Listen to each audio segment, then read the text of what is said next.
The lion doesn't need to say it's a lion. He just walks into the room and everything changes. That's power without a press release.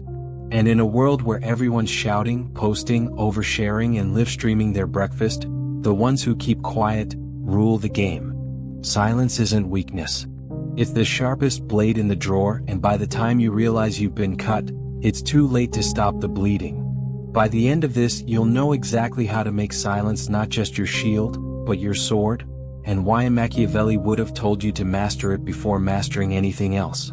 Here's the thing. In strategy, noise is predictable. Silence? That's unpredictable. And people, especially in the US, hate unpredictability. This is why poker players wear sunglasses, not for the cards but to hide the flicker of reaction. Machiavelli would have loved Las Vegas. He knew the moment you reveal what you're thinking, you give the other side a map. Stay silent, and they're walking blindfolded into a minefield. Psychologists call it the uncertainty gap. The less you give away, the more the other person's mind works to fill in the blanks. And here's where it gets fun. The picture they paint in their head is almost never accurate, but they'll act on it like gospel. Which means every wrong move they make is one less move you need to make. Think about courtroom dramas. In real trials, defense lawyers will sometimes just pause after a witness speaks. No follow-up. Just let the air hang heavy.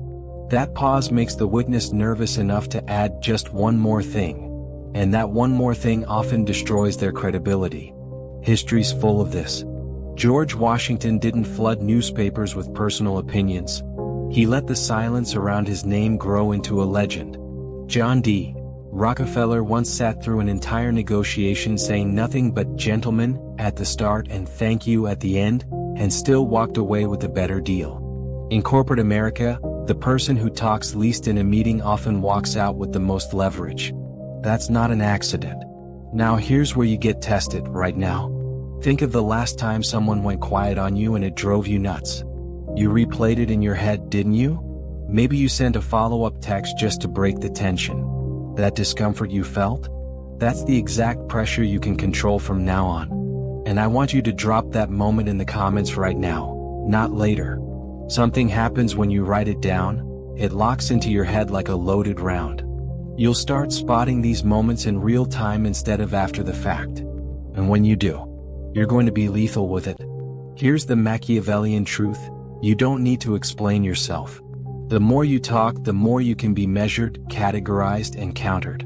Silence leaves them grasping at smoke.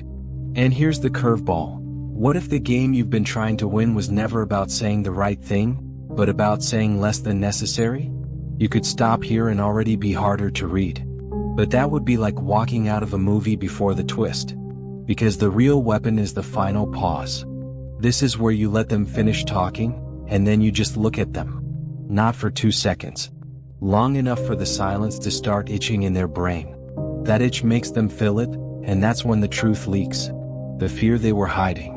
The number they swore they wouldn't reveal. The fact they've already decided, even if they said they hadn't. You've given them nothing, and yet they've given you everything.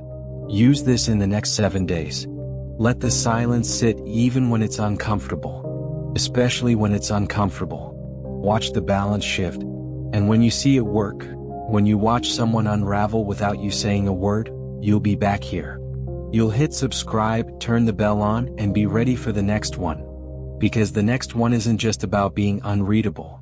It's about making them think they're the ones reading you, while you're already writing the ending.